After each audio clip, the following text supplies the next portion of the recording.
Beginning with the first sound, I'll let it run for about 30 seconds. If you need to pause to decide on your answer, please do so.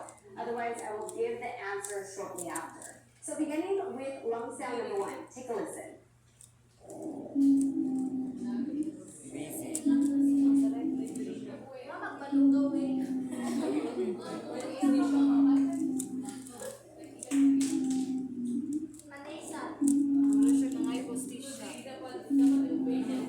So creepy.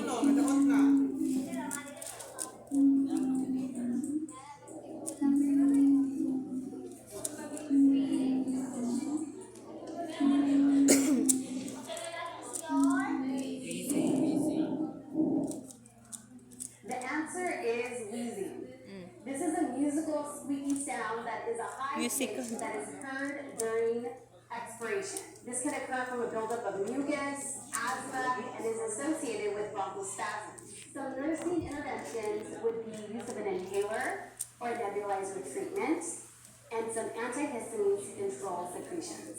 Moving on to sound number 2, take a listen.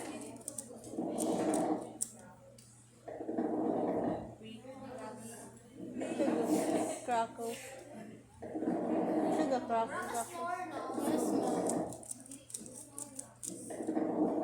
Crackle. Or bronchomesicular. Or the girl. Yung guro?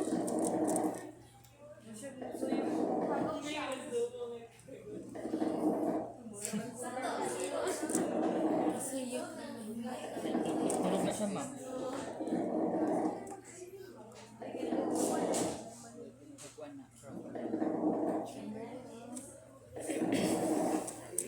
The answer is crackles. Crackle. There are 2 types, fine crackles versus coarse crackles. So fine crackles can clear with a cough and creates a crackling, popping sound that is heard with a high pitch at the end of inspiration. That can be a short duration. It sounds like hair rubbing together. Give it a try. Grab a few strands of hair and rub together close to your ears. It can resemble the sound of fine crackles. This is associated with early heart failure, pulmonary edema, pneumonia, or atelectasis, and idiopathic pulmonary fibrosis. Now, coarse crackles does not clear popping and is low pitched as a bubbly, harsh sound with this like moist, wet sound heard during inspiration with a long duration. When I have encountered this sound on a patient, the best way to explain it, it sounds like blowing through a straw underwater. This type of crackle is associated with pulmonary edema, pneumonia, COPD, or heart failure. Moving on to lung sound number 3. Take a listen.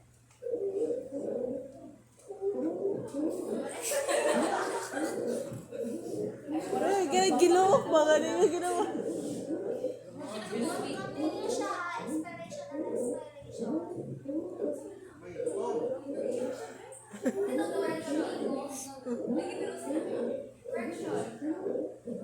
Friction. Friction.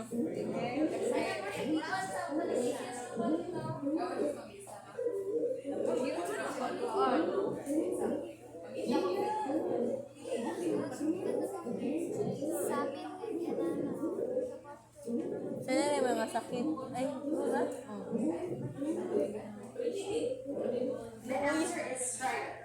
Huh? This lung sound is like a constant pitch with this continuous flowing or musical sound that can be from a partial larynx or trachea obstruction.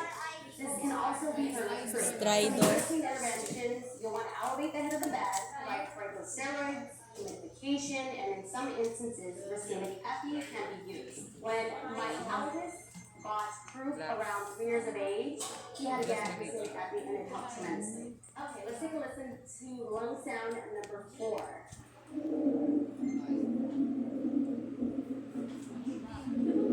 Bro, kantiyan ba? Wala yung sunod. Nagabukal. Nagabukal sa to?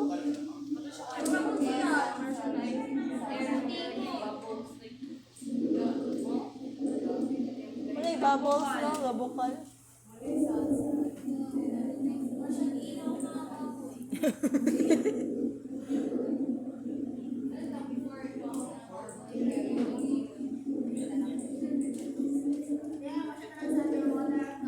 Yes, ma'am.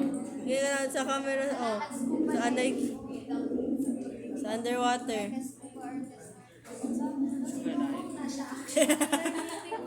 The answer is walleye. This sound is heard during expiration and is a low-pitched rumbling sound that can be associated Ronkai. with tumor or secretions, and some nursing Ronkai. intervention is CHI. from a fluid intake to thin the secretions and sectioning as needed. Next is lung sound number 5. Take a listen. Rongkai? Wala, patay na. Patay na gulo na. Nag-iwan siya, wala signal.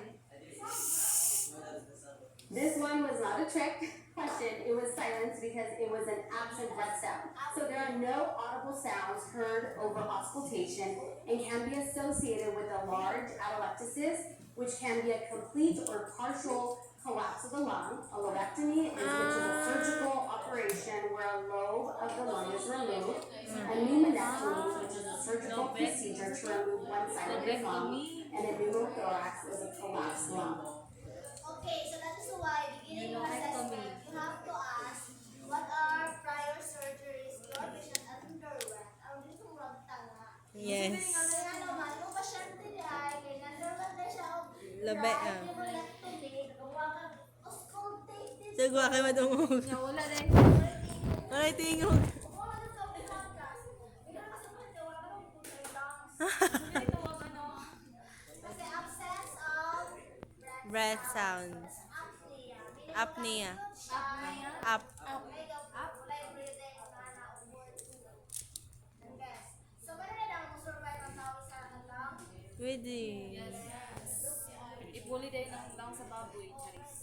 Or kung lobectomy, tatag sa lower lobe, auscultate ka sa lower lobe, expect na wala ka. Yes, sa dunggan. It would be very obvious naman kasi you will see naman the cervical Incision. Yes, ma'am. a scar. No? Baka wala mo itong giabrihan na di ana iyang thorax. Okay? Sabdan. Sa mabot sa po yung dead body. Sa night dead body. Kaya natuloy ang Yara. that's for na siya our mga medicines that they need to really itong cadaver.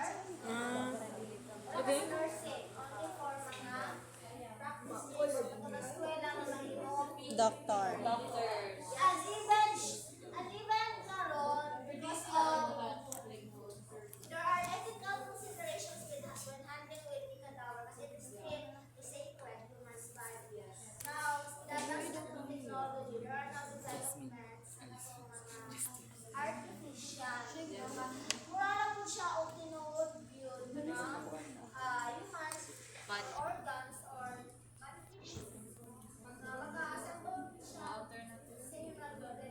Napoy technology yun, sa UP, nakakita ko ka ng documentary where they highlighted ang ilang katong anatomy laboratory kay nakasalayan ka ng kinahimo nga sa ko to nga term or process na ang kanang ilang cadaver para maglasya og tunggay kay wala himuon nila o basta na siya yung term wala siya mahimong semi-synthetic pero it came from kanang human tissue yun pero para ma-preserve lang siya og tunggay ayun ato so ay natawag ka ni ato kay please watch na lang sa YouTube silent picture that's the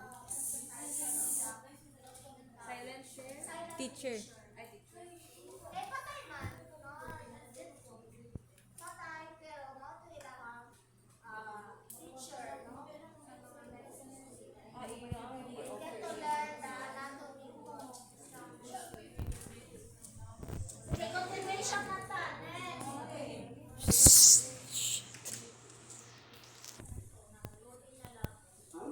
Or it could be from a main stem bronchi obstruction, which is an obstruction of the bronchi. Next is lung sound number 6. Take a listen. Sige siya gawin. Sige. Okay na. Mga rubbing and breaking Grabe. sound. Wala. yan.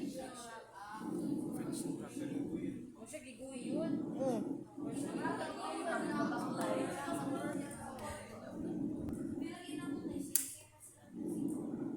Sip-sip na sila sa buwan. Sa block Naya mga expertise sa Before ka matulog, ano yung paminawag? Pagmata na pagmata na, babol-babol na po din po buwan.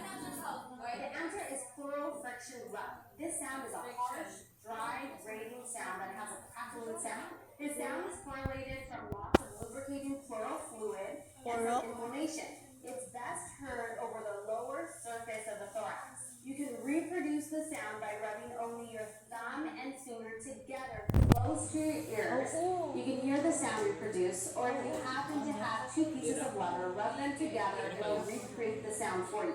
So some nursing interventions would be focusing on pain management and use of NSAIDs, which is your non-steroidal anti-inflammatory drugs. All right, this wraps up respiratory sounds. Be sure to subscribe if you haven't already, and I'll catch you on the